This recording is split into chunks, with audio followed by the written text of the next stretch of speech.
देखो, जब हम प्रोकैरियोट्स की बात करते हैं, एलोंगेशन स्टार्ट करने से पहले हम पहले देख लेते हैं प्रोकैरियोट्स। प्रोकैरियोट्स के अंदर हम देखते हैं डीएनए पॉलीमरेजेस कितने टाइप के होते हैं, बट उससे पहले ना आपको 3 एक्टिविटी में बताती हूँ जो आपको पता होनी चाहिए। मतलब देखो, एक तो हमारे पास होती है 5 prime to 3 prime polymerase activity. ठीक है, 5 prime to 3 prime polymerase activity, एक तो ये एक्टिविटी होती है।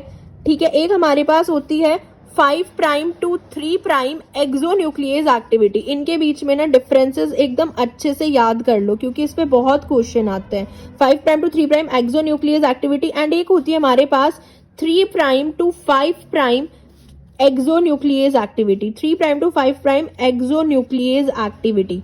ठीक है, अब इनका मतलब समझते हैं कि इनका मतलब क्या है। देखो, जब हम बात करते हैं 5 prime to 3 prime polymerase activity, इसका मतलब होता है कि जो 5 prime to 3 prime polymerase activity का मतलब है कि डीएनटीपीज को ऐड कर रहे हैं हम। यानी कि जो डीएनए का नया स्ट्रैंड बन रहा है ना, उसको आप क्या कर रहे हो, उस पे जो न्यूक्लियोटाइड है वो ऐड कर रहे हो, उसको पॉलीमराइज कर रहे हो, डीएनए का नया स्ट्रैंड आप बना रहे हो। इसका मतलब होता है कि डीएनटीपीज को ऐड करना। तो ये तो होती है 5 prime to 3 prime polymerase activity.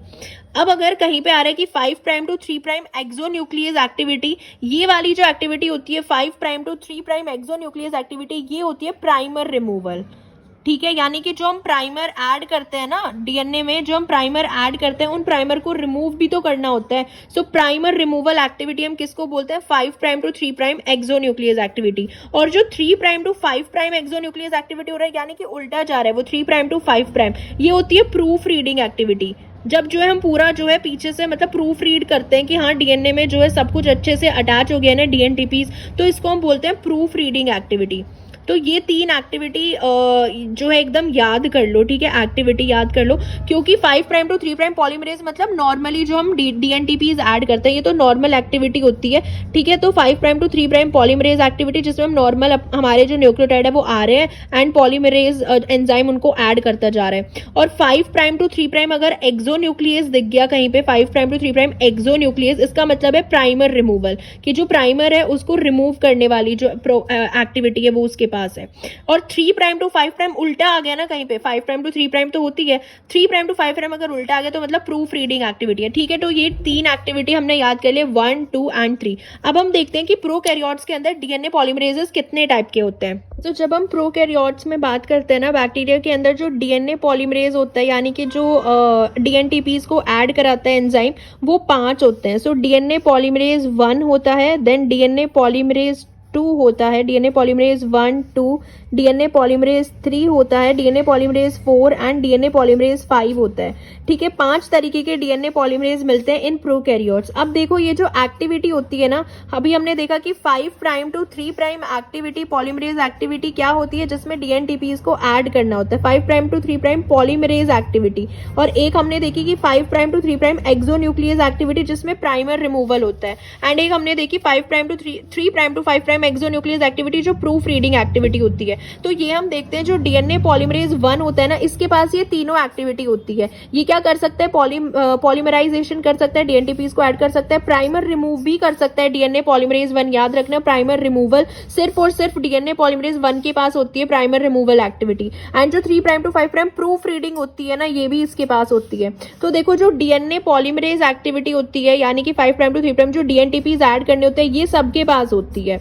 ये किसके पास होती है? सारे जितने भी 5 के 5 डीएनए पॉलीमरेज है, सबके पास होती है पॉलीमराइजेशन एक्टिविटी। एंड जो ये होती है प्राइमर रिमूवल एक्टिविटी, जो कि बहुत इंपॉर्टेंट होती है, primer removal activity. 5 prime to 3 prime exonuclease का मतलब होता है प्राइमर रिमूवल एक्टिविटी। ये सिर्फ और सिर्फ डीएनए पॉलीमरेज 1 के पास होती है। ठीक है, और ये जितने भी होते हैं ना डीएनए पॉलीमरेज 2, 3, 4, इनके पास ये नहीं होती है प्राइमर रिमूवल एक्टिविटी, सॉरी। तो ये जो प्राइमर रिमूवल एक्टिविटी होती है ना, 5 prime to 3 prime exonuclease activity, जिसको हम प्राइमर रिमूवल एक्टिविटी भी बोलते हैं, ये सिर्फ डीएनए पॉल 1 के पास होती है, बाकियों के पास नहीं होती है। एंड जो हम ये देखते हैं ना प्रूफ रीडिंग एक्टिविटी जो होती है 3 प्राइम टू 5 प्राइम एक्सोन्यूक्लियस, जो डीएनए को प्रूफ रीड करता है, ये भी सिर्फ पहले 3 डीएनए पॉलीमरेज के पास होती है। जो 4 और 5 होते हैं ना, डीएनए पॉलीमरेज 4 एंड 5, इनके पास नहीं होती है ये प्रूफ रीडिंग एक्टिविटी। तो ये क्लियर हुआ होगा कि कौन से पॉलीमरेज के पास कौन कौन सी एक्टिविटी होती है। अब ये जो डीएनए 4 और 5 होते हैं ना, लास्ट वाले जो डीएनए, इनको हम प्रूफ रीडिंग एक्टिविटी इनके पास नहीं होती, इनको हम ट्रांसलेशनल डीएनए पॉलीमरेज बोलते हैं, टीएलएस पॉलीमरेज बोलते हैं, translational DNA polymerase, TLS polymerase हम इसको बोलते हैं। टीएलएस क्यों बोल रहे हैं, देखो, क्योंकि ये जो होते हैं ना, ये डीएनए को तब पॉलीमराइज करने में हेल्प करते हैं जब जो हमारा डीएनए सिंथेसिस है, अगर उसमें कोई एरर आ रहा हो, यानी कि अगर डीएनए सिंथेसिस में कोई हमें एरर आ रहा हो उस टाइम पे, क्योंकि ये देखो, ये जो 3 पॉलीमरेजेस हैं ये तो प्रूफ रीडिंग एक्टिविटी करते हैं, तो अगर एरर आ रहा होगा ये तो प्रूफ रीड करेंगे अच्छे से कि अगर सही होगा तभी ये आगे पॉलीमराइज करेंगे, डीएनए को कंप्लीट करते हैं रेप्लिकेशन। लेकिन 4 और 5 क्या करते हैं ना, अगर हमारा कोई डीएनए में एरर भी आ रहा है डीएनए पॉलीमराइजेशन में, क्योंकि इनके पास प्रूफ रीडिंग एक्टिविटी नहीं है, ये प्रूफ रीड नहीं कर सकते, चेक नहीं कर सकते, तो ये तब भी डीएनए पॉलीमराइजेशन जो है स्टार्ट कर देते हैं, तब भी रेप्लिकेशन करते रहते हैं जब अगर एरर आ रहा हो तब भी, क्योंकि ये प्रूफ रीड ही नहीं कर सकते, ये देख ही नहीं सकते कि सही है कि गलत है, तो ये 4 और 5 तभी भी जो है स्टार्ट कर देता है। So they are able to replicate DNA through distorted structure and bulky lesions. ठीक है, अगर स्ट्रक्चर डिस्टॉर्टेड है, खराब है स्ट्रक्चर, तब भी ये रेप्लिकेट कर सकते हैं डीएनए को। That hold other DNA polymerase often makes more error during DNA synthesis than other DNA polymerase. तो वही है, क्योंकि इनके पास प्रूफ रीडिंग नहीं है तो ये ज्यादा एरर करेंगे, मतलब एरर जो है वो क्रिएट करते हैं देन दूसरे डीएनए पॉलीमरेज से। और अगर डीएनए का कोई स्ट्रक्चर खराब है, डिस्टॉर्टेड है, तब भी ये रेप्लिकेट कर सकता है, याद रखना। और डीएनए पॉलीमरेज जो थर्ड होता है ना, थर्ड, ये होता है main bacterial replicating enzyme. All DNA polymerases को सबको जो है प्राइमर चाहिए, 3' OH एंड चाहिए, ये हम देख ही चुके हैं। एंड जो 3' OH एंड होता है ये कौन प्रोवाइड करता है, एक आरएनए पॉलीमरेज जिसको हम क्या बोलते हैं, प्राइमेज। सो ये जो प्राइमेज होता है ना, ये हमको क्या प्रोवाइड करता है, 3' OH एंड, और जो प्राइमर हमको मिलता है वो कौन प्रोवाइड करता है, एक आरएनए पॉलीमरेज होता है जिसको हम क्या बोलते हैं, प्राइमेज बोलते हैं। ठीक है, और प्राइमेज को बैक्टीरिया के अंदर, प्रोकैरियोट के अंदर हम प्राइमेज को क्या बोलते हैं, डीएनए जी भी बोलते हैं। सो डीएनए जी मतलब प्राइमेज। सो ये भी रिक्वायर होता है रेप्लिकेशन के दौरान। तो आपको याद रखना है कि जो मेन रेप्लिकेटिंग एंजाइम है वो कौन सा है, थर्ड होता है। This is the main replicating enzyme, third होता है। ठीक है, थर्ड मेन रेप्लिकेटिंग एंजाइम है। और ये कब यूज होता है, अगर डीएनए का स्ट्रक्चर खराब है, डिस्टॉर्टेड है, तब भी जो है ये रेप्लिकेट कर सकते हैं, क्योंकि इनके पास प्रूफ रीडिंग एक्टिविटी नहीं है, तो ये एरर भी ज्यादा बनाते हैं। ये दोनों क्या करते हैं, दे मेक मोर एरर, ज्यादा एरर भी क्रिएट करते हैं। एंड अगर डीएनए का स्ट्रक्चर खराब है तब भी रेप्लिकेट कर सकते हैं। 4 और 5 इनको ट्रांसलेशनल डीएनए पॉलीमरेज भी बोला जाता है, ट्रांसलेशनल डीएनए पॉलीमरेज। तो आई होप ये क्लियर हुआ होगा कि जो प्रोकैरियोटिक होते हैं उनके अंदर कौन कौन से डीएनए पॉलीमरेजेस होते हैं। ठीक है, को जो डीएनए पॉलीमरेज 4 होता है ना, उसको हम डिन बी भी बोलते हैं। क्या बोलते हैं, डिन बी, डीएनए पॉलीमरेज 4 को। एंड डीएनए पॉलीमरेज 5 को हम क्या बोलते हैं, UMUD2'C।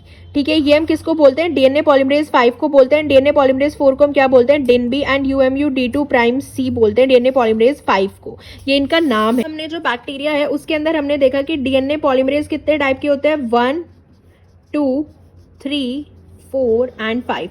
तो 4 और 5 को तो हम बस इनके बारे में इतना ही जान लेते हैं कि ये कब काम आते हैं, अगर कोई डीएनए का स्ट्रक्चर, न्यूक्लियोटाइड का स्ट्रक्चर में कोई खराबी है, डिस्टॉर्टेड है, तब ये रेप्लिकेशन में काम आएंगे। अब हम इन तीनों का जो है स्ट्रक्चर पढ़ते हैं। एंड इनमें से जो मेन रेप्लिकेटिंग होता है वो थर्ड होता है, डीएनए पॉलीमरेज थर्ड जो है वो मेन रेप्लिकेटिंग एंजाइम होता है। तो चलो अब इनके बारे में हम डिटेल पढ़ते हैं। अब हम 1 से स्टार्ट करते हैं डीएनए पॉलीमरेज 1 से। सो डीएनए पॉलीमरेज 1 जो होता है ना, ये इसको हम कॉर्नबर्ग एंजाइम भी बोलते हैं। बैक्टीरियल सिस्टम में ये होता है, इसको हम कॉर्नबर्ग एंजाइम भी बोलते हैं। एक्टिविटी हमने देख ली, इसके पास तीनों एक्टिविटी होती है, 5' to 3' polymerase, exonuclease and exonuclease activity. 5' to 3' यानी कि primer removal activity, proof reading activity and polymerase activity. It has all 3 activity होती है।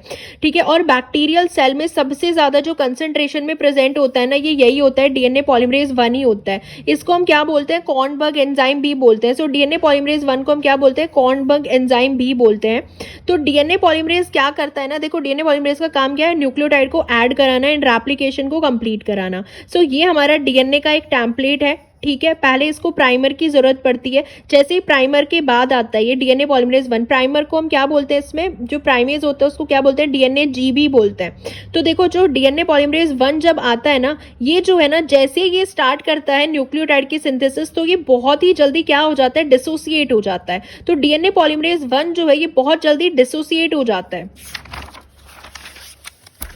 ठीक है। तो यानी कि ये जो है पूरे स्ट्रैंड को कंटिन्यूअसली सिंथेसाइज नहीं कर पाता, इसीलिए हम इसको बोलते हैं ये एक नॉन प्रोसेसिव एंजाइम है। सो डीएनए पॉलीमरेज 1 क्या होता है, नॉन प्रोसेसिव एंजाइम बोलते हैं, क्योंकि पूरे स्ट्रैंड को सिंथेसाइज नहीं कर पाता। ये क्या करता है, ये क्विकली जो है डिसोसिएट हो जाता है। जो प्रोसेसिव एंजाइम होते हैं ना, वो एंजाइम होते हैं जो कंप्लीटली सिंथेसाइज कर सके एंड बाद में डिसोसिएट हो, पूरा रेप्लिकेट करके तब डिसोसिएट हो। बट डीएनए पॉलीमरेज 1 की ये डिसएडवांटेज होती है कि एक नॉन प्रोसेसिव एंजाइम होता है जो कि जल्दी से डिसोसिएट हो जाता है। तो ये कैसा एक नॉन प्रोसेसिव एंजाइम है डीएनए पॉलीमरेज 1। तो इसका जो मेन रोल आता है ना, इंपॉर्टेंट रोल, वो इसका प्राइमर रिमूवल में आता है और गैप फिलिंग में इसका रोल आता है। जो प्राइमर ऐड होते हैं ना लैगिंग स्ट्रैंड में, बार बार प्राइमर जो ऐड होते हैं उनको रिमूव करना एंड जो बीच में गैप होता है उनको फिल करने का काम होता है। सो ये मेन रेप्लिकेटिंग एंजाइम नहीं है। मेन कौन सा होता है, 3 होता है। और ये मेन क्यों नहीं है, क्योंकि ये नॉन प्रोसेसिव है, ये जल्दी से डिसोसिएट हो जाता है। अब देखो इसके पास दोनों ही एक्टिविटी होती है। इट हैज बोथ डीएनटीपीज और आरएनटीपीज, मतलब डीएनएज का भी इसके पास काम होता है एंड आरएनएज का भी इसके पास रोल होता है। डीएनटीपीज का रोल इसलिए है क्योंकि ये डीएनटीपीज को ऐड करता है। पॉलीमरेज एक्टिविटी तो है ही ना, तो डीएनटीपीज को तो ऐड करेगा। एंड आरएनटीपी एक्टिविटी इसलिए है क्योंकि जो प्राइमर होता है वो तो हमारा आरएनए का प्राइमर होता है ना, जिसको ये रिमूव करता है। सो प्राइमर रिमूवल एक्टिविटी इसके पास है, इसलिए इसके पास आरएनएज वाली एक्टिविटी भी होती है, क्योंकि ये आरएनटीपीज को रिमूव करता है एंड डीएनटीपीज जो होते हैं इनको ऐड करता है। Polymerase activity and as well as proof reading activity भी होती है। तो इसलिए न्यूक्लियस एक्टिविटी इसके पास बहुत होती है। अब देखो एक बात आती है क्लीन आउट फ्रेगमेंट के बारे में, कि हम डीएनए पॉलीमरेज 1 के बारे में पढ़ रहे हैं। जो क्लीन आउट फ्रेगमेंट होता है ना, अगर आप डीएनए पॉलीमरेज 1 को डाइजेस्ट करोगे ट्रिप्सिन से, ट्रिप्सिन एक एंजाइम है जो प्रोटीन को काटता है, ठीक है, it act on the protein. So trypsin क्या करेगा, ये क्या करता है, डीएनए पॉलीमरेज 1 को अगर हम ट्रिप्सिन से डाइजेस्ट करते हैं तो ये क्या करता है, एक सी टर्मिनस पे काटता है। ये जो प्रोटीन को कट करने वाले एंजाइम होते हैं ना, ये बहुत सारे हम डिटेल में आगे पढ़ेंगे। सो ये सी टर्मिनस पे काटता है, ठीक है। तो हमें पता है ना कि 2 टर्मिनल होता है, एक एन टर्मिनल होता है, एक सी टर्मिनल होता है।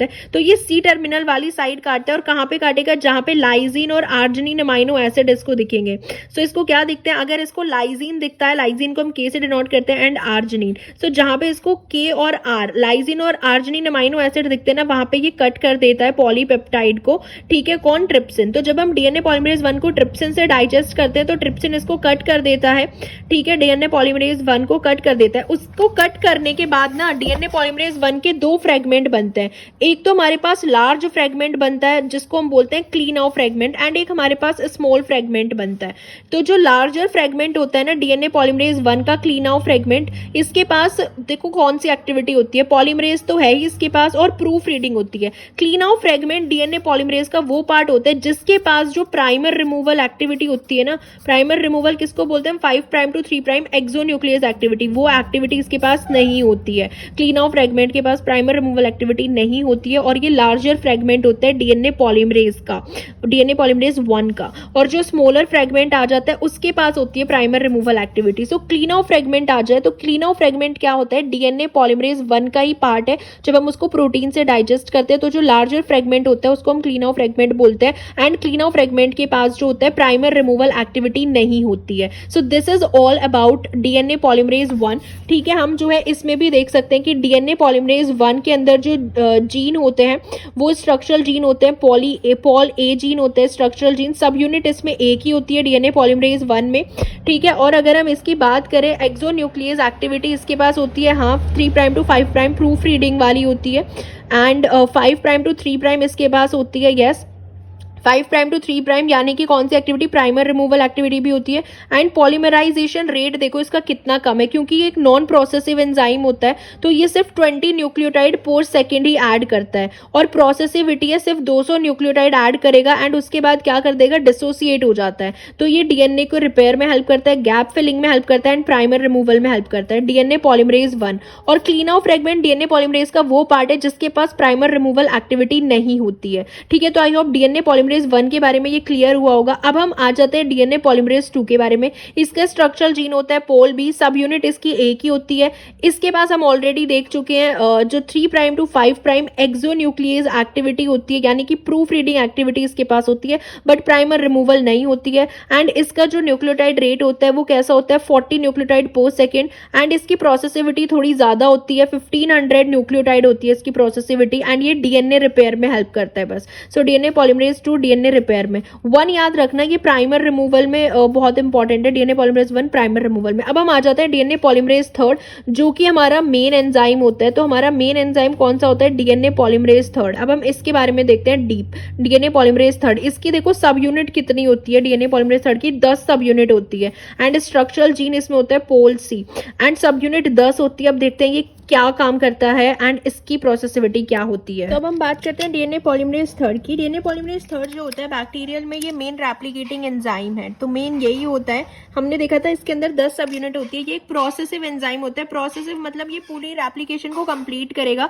जैसे हमने डीएनए पॉल 1 देखा था जो कैसा था, नॉन प्रोसेसिव था, जो जल्दी से डिसोसिएट हो जाता है। और ये दोनों स्ट्रैंड पे काम करता है, लीडिंग स्ट्रैंड पे भी और लैगिंग स्ट्रैंड पे भी काम करता है।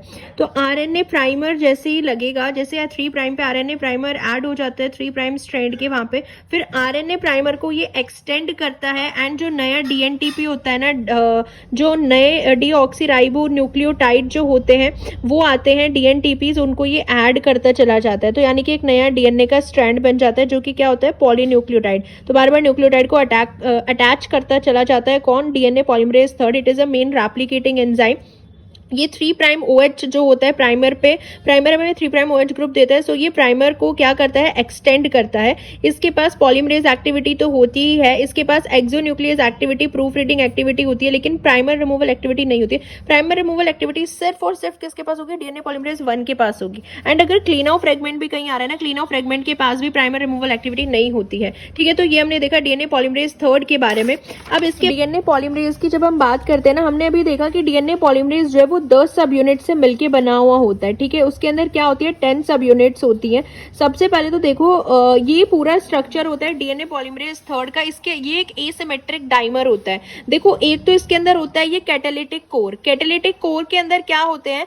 अल्फा, एप्सिनॉल एंड थीटा होते हैं। 2 अल्फा होते हैं, 2 एप्सिनॉल होते हैं एंड 2 क्या होते हैं? थीटा होते हैं। तो ये जो हम कैटालिटिक कोर की बात कर रहे हैं ना, कैटालिटिक कोर में क्या होती है? 2 कॉपीज होती हैं इसकी, 2 अल्फा की कॉपीज होती हैं, 2 एप्सिनॉल की होती है एंड 2 क्या होती है? थीटा की कॉपीज होती है। ये पूरा हमारा क्या है? कैटालिटिक कोर है। डीएनए पॉलीमरेज 3 हम पढ़ रहे हैं। ठीक है, उसके बाद हम देखते हैं कि 2 जो है बीटा सब यूनिट होती है। यहाँ पे एक बीटा सब यूनिट मतलब 2 कॉपी होती है बीटा सब यूनिट की भी। ठीक है, तो बीटा सब यूनिट हो गया। उसके बाद 2 टाउ होती है, यहाँ पे टाउ बोलते हैं इसको। एंड यहाँ पे एक होता है गामा कॉम्प्लेक्स। अब ये देखो गामा कॉम्प्लेक्स जो होता है, देखो कितनी सब यूनिट हुई? 1 2 3 4 एंड 5।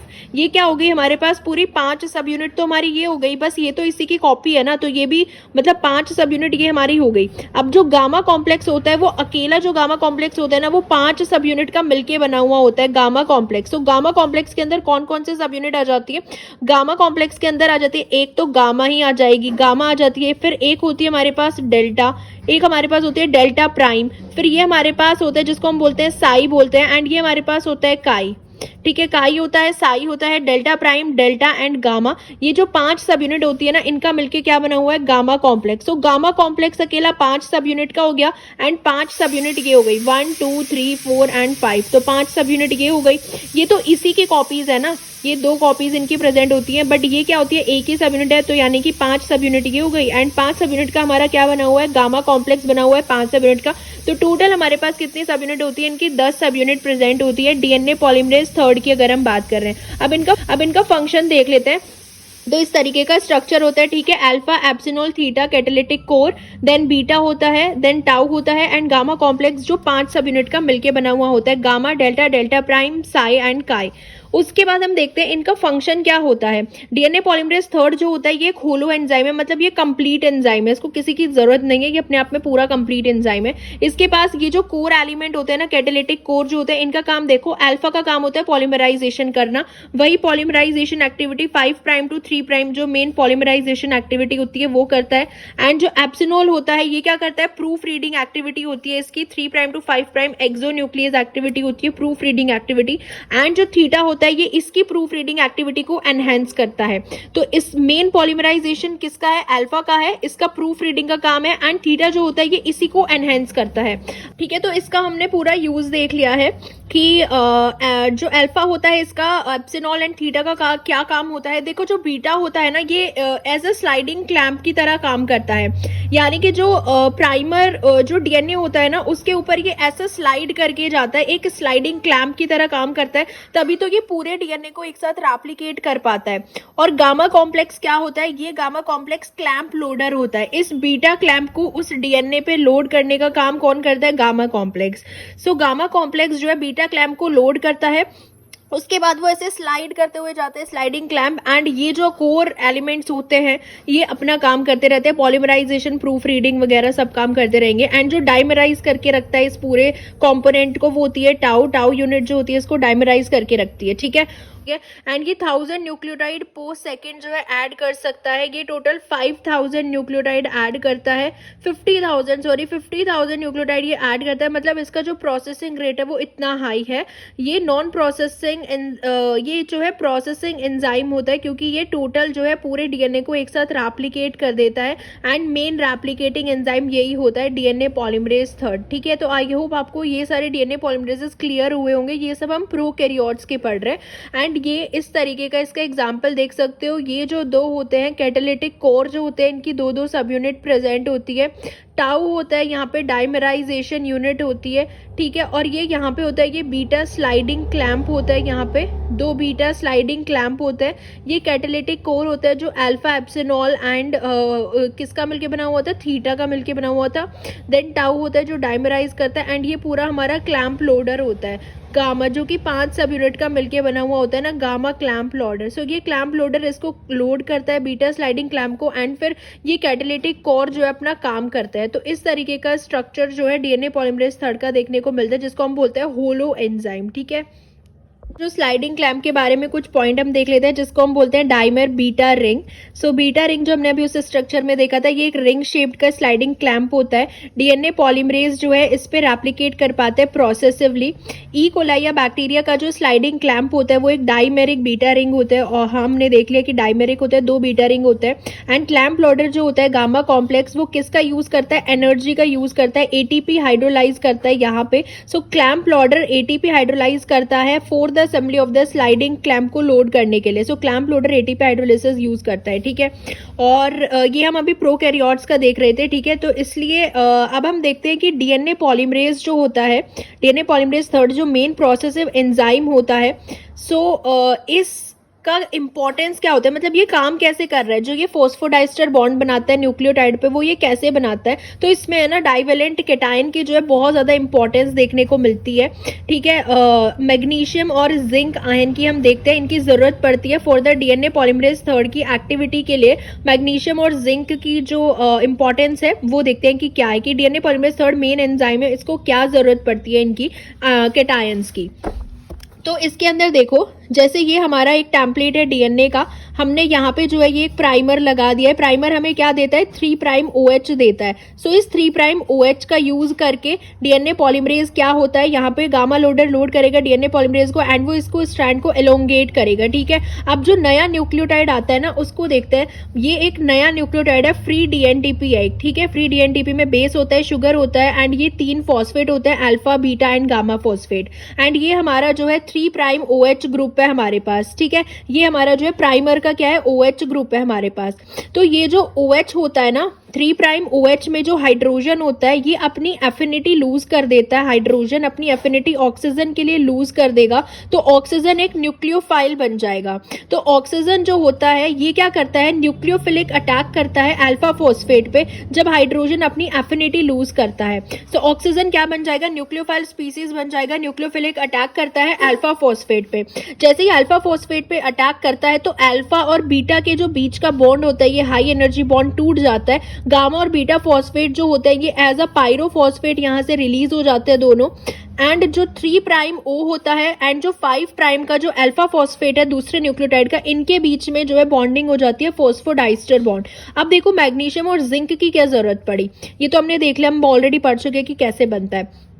तो ये क्या हेल्प करते हैं, one of these ion will lose the hydrogen affinity from O2। तो मैग्नीशियम और जिंक जो होते हैं ना, ये हाइड्रोजन की एफिनिटी को लूज कराने में हेल्प करते हैं ऑक्सीजन के लिए, ठीक है। सो दे हेल्प इन, तब हाइड्रोजन की एफिनिटी कम हो जाएगी ऑक्सीजन के लिए, तभी तो ऑक्सीजन न्यूक्लियोफिलिक अटैक कर पाएगा ना। तो इनका काम क्या होता है, हाइड्रोजन एफिनिटी को लूज कराते हैं from oxygen and other cation, और दूसरे केटायन क्या करते हैं, दूसरा इसमें से इनको स्टेबलाइज करने के लिए भी तो केटायन चाहिए ना। ये जो पायरोफॉस्फेट रिलीज हो रहे हैं, ये जो हमारे पास होता है ना बीटा और गामा फॉस्फेट जो होते हैं, ये रिलीज हो जाता है, तो इनको स्टेबलाइज करने के लिए भी चाहिए। अब देखो ये जो डीएनए पॉलीमरेज का अगर हम स्ट्रक्चर देखें, इसके पास इस तरीके का स्ट्रक्चर होता है कि इसके पास पाम रीजन होता है, एक था मतलब आप अपने पाम से देख सकते हो कि एक इसके पास पूरा पाम होता है, ठीक है, एक थंब होता है एंड फिंगर्स होते हैं। तो जो पाम रीजन होता है ना डीएनए पॉलीमरेज का, वो बाइंड करता है 2 डाइवेलेंट मेटल आयन से। तो ये जो डीएनए, मान लो ये डीएनए पॉलीमरेज है, डीएनए पॉलीमरेज का जो पाम रीजन होता है वो 2 आयन से बाइंड करता है, ठीक है। एक तो मैग्नीशियम से बाइंड करता है एंड एक किससे बाइंड करता है, जिंक से। सो डीएनए पॉलीमरेज का पाम रीजन जो होता है, पाम रीजन वो 2 इंडिविजुअल मेटल आयन से बाइंड करता है, डाइवेलेंट मेटल आयन, मैग्नीशियम और जिंक से बाइंड करता है। एक मेटल आयंस जो है वो रिड्यूस करता है एफिनिटी 3' OH की, ठीक है, फॉर इट्स हाइड्रोजन, ताकि जो है ये न्यूक्लियोफाइल जो है जनरेट हो सके एंड ये अटैक कर सके। एंड दूसरा जो आयन होता है वो क्या करता है, स्टेबलाइज करता है पायरोफॉस्फेट को। The second metal ion coordinate the negative charges of the beta और गामा फॉस्फेट पे जो नेगेटिव चार्ज होता है उसको कोऑर्डिनेट करके एंड उनको स्टेबलाइज करता है पायरोफॉस्फेट को, जो एलोंगेशन स्टेप में प्रोड्यूस हुए हैं। तो डाइवेलेंट केटायन का आपको यूज समझ में आया कि डीएनए पॉलीमरेज में इसका क्या यूज होता है, ठीक है। अब एक और चीज हम देखते हैं कि डीएनए पॉलीमरेज जो होता है, it uses single active site to catalyse DNA synthesis. इसके पास एक ही एक्टिव साइट होती है और ये कैसे जो है डीएनए सिंथेसिस जो होता है उसको कैटेलाइज कर रहा है। देखो अगर आप नॉर्मल सेल देखोगे ना, नॉर्मल सेल के अंदर जो आरएनटीपी होते हैं, यानी कि राइबो न्यूक्लियोटाइड ट्राइफॉस्फेट जो होते हैं, वो 10 गुना ज्यादा होते हैं डीऑक्सी न्यूक्लियोटाइड ट्राइफॉस्फेट से। तभी भी हम डीएनटीपीज का क्यों यूज करते हैं जब रेप्लिकेट करते हैं हम डीएनए को, जबकि जो आरएनटीपी होते हैं, जो राइबो न्यूक्लियोटाइड ट्राइफॉस्फेट है, जिसके अंदर राइबो शुगर होता है, वो जो है ज्यादा कंसेंट्रेशन में प्रेजेंट है, उसके बावजूद हम वो न्यूक्लियोटाइड यूज कर रहे हैं जिसके अंदर डीऑक्सी राइबो शुगर है। इसका रीजन हम देखते हैं। देखो जो डीएनए पॉलीमरेज 3 होता है ना, डीएनए सिंथेसिस कराता है, डीएनटीपीज इसमें आते हैं एंड रेप्लिकेशन जो है वो होता रहता है डीएनए का, ठीक है। अब हम देखते हैं इसमें क्या डिफरेंस होता है। देखो आरएनटीपी का अगर हम स्ट्रक्चर देखें तो आरएनटीपी पे जो राइबो शुगर होता है उसके पास जो सेकंड कार्बन होता है राइबो शुगर का, उस पे OH होता है, ठीक है। एंड जो डीएनटीपी होता है डीऑक्सी, जो डीएनए में शुगर यूज होता है डीएनटीपीज में, वो कौन सा होता है, उसके सेकंड प्राइम पे सिर्फ हाइड्रोजन होता है। तो इसकी वजह से क्या होता है ना, जो सबसे पहले क्या होता है, जो एक्टिव साइट होती है ना डीएनए पॉलीमरेज 3 की जो एक्टिव साइट है, उसके पास ये दोनों आते हैं, मतलब आरएनटीपी भी आता है एंड डीएनटीपी भी आता है। जब ये दोनों उसकी एक्टिव साइट पे आते हैं, लेकिन जो आरएनटीपी का जो OH होता है ना, OH जो होता है आरएनटीपी का, वो स्टेरिक एक्सक्लूजन क्रिएट कर देता है क्योंकि साइज इसका बड़ा होता है। इसकी वजह से एक्टिव साइट का जो साइज है ना वो बहुत स्मॉल है, ठीक है, वो स्मॉल साइज का है। तो जब आरएनटीपी आते हैं इसका साइज बहुत बड़ा होता है क्योंकि इसके पास ये OH प्रेजेंट है, तो इसकी वजह से यहाँ पे स्टेरिक एक्सक्लूजन क्रिएट हो जाता है due to its bigger size, क्योंकि एक्टिव साइट जो है वो छोटी है। तो इसीलिए जो है बेशक जो आरएनटीपी है वो ज्यादा अमाउंट में प्रेजेंट हो, लेकिन जो इनकॉर्पोरेशन के चांसेस होते हैं वो आरएनटीपी के 1000 टाइम कम होते हैं देन डीएनटीपी, क्योंकि इसका साइज बड़ा होता है आरएनटीपी का OH की वजह से। इसलिए हम डीएनए में जो होते हैं डीएनटीपीज को इनकॉर्पोरेट करते हैं क्योंकि इसका साइज भी छोटा है एंड एक्टिव साइट भी स्मॉल है एंड ये कोई स्टेरिक एक्सक्लूजन भी नहीं क्रिएट करता। बेशक आरएनटीपी हाई कंसेंट्रेशन में, but due to its bigger size की वजह से ये इनकॉर्पोरेट नहीं हो पाते, तो इनका इनकॉर्पोरेशन का जो चांस है वो 1000 टाइम कम होता है। आ रहा है समझ में, क्योंकि ये हम डीएनए पॉलीमरेज 3 को लेके पढ़ रहे हैं, ठीक है। और इसमें ना ये भी यही लिखा हुआ है कि ऑल्दो आरएनटीपीज जो होते हैं वो अप्रॉक्सीमेटली 10 फोल्ड ज्यादा कंसंट्रेशन में, लेकिन इनकॉर्पोरेशन रेट 1000 टाइम कम होता है। एंड ये जो डिस्क्रिमिनेशन है इसलिए होता है क्योंकि उनका बड़ा साइज की वजह से स्टेरिक एक्सक्लूजन क्रिएट हो जाता है। सो डीएनए पॉलीमरेज में जो न्यूक्लियोटाइड बाइंडिंग पैकेट होता है, मतलब जहाँ पे जो उसकी एक्टिव साइट होती है ना, न्यूक्लियोटाइड बाइंडिंग पॉकेट जो होता है उसका, वो 2' OH को अकोमोडेट ही नहीं कर पाता क्योंकि उसका साइज बहुत बड़ा होता है। बस ओवरऑल आपको यही याद रखना है। तो ये हमने पूरा जो है डीएनए पॉलीमरेज 3 के बारे में पढ़ लिया है, ठीक है, कि डीएनए पॉलीमरेज 3 के बारे में हमने क्या क्या पढ़ा है। देखो एक बार हमने ओवरव्यू देख लेते हैं कि डीएनए पॉल थर्ड के बारे में हमने क्या क्या पढ़ लिया। डीएनए पॉल थर्ड जो होता है ये मेन रेप्लिकेटिंग एंजाइम होता है, ठीक है। ये जो है 10 सब यूनिट से मिलकर बना हुआ होता है, उनका हमने काम देख लिया, इनका जो है सब यूनिट का क्या काम है। फिर हमने देखा कि जो हमने कैटायन यूज किए थे उसका क्या काम होता है, मैग्नीशियम का क्या काम है एंड जिंक का क्या काम है। इनमें से एक कैटायन जो है न्यूक्लियोफिलिक अटैक में हेल्प करता है एंड एक पायरोफॉस्फेट को स्टेबलाइज करता है। दूसरा हमने देखा कि इसकी तो एक्टिव साइट जो है वो स्मॉल होती है, एक्टिव साइट जो है वो स्मॉल होती है, तो इसलिए जो है इसके अंदर जो इनकॉर्पोरेट होते हैं वो कौन होते हैं, डीएनटीपीज होते हैं, आरएनटीपीज नहीं होते। बेशक आरएनटीपीज का कंसेंट्रेशन ज्यादा होता है, ये इनकॉर्पोरेट नहीं होते, डीएनटीपीज इनकॉर्पोरेट होते हैं। तो ये सब हमने डीएनए पॉल थर्ड के बारे में देखा है, ठीक है। और ये क्या होता है, प्रोसेसिव एंजाइम होता है, ये 50,000 न्यूक्लियोटाइड जो है वो ऐड कराता है उसमें, इसलिए कंप्लीट रेप्लिकेशन जो है वो कवर करता है। और 10 सब यूनिट का हमने रोल देख लिया है, ठीक है। तो ये पूरा हमारा डीएनए पॉल थर्ड के बारे में कंप्लीट हो चुका है। एंड ये सब किसका एंजाइम हम पढ़ रहे हैं, प्रोकैरियोट। भाई याद रखना, ये हम बैक्टीरिया के डीएनए पॉलीमरेजेस पढ़ रहे हैं, यूकैरियोट्स में और भी ज्यादा है।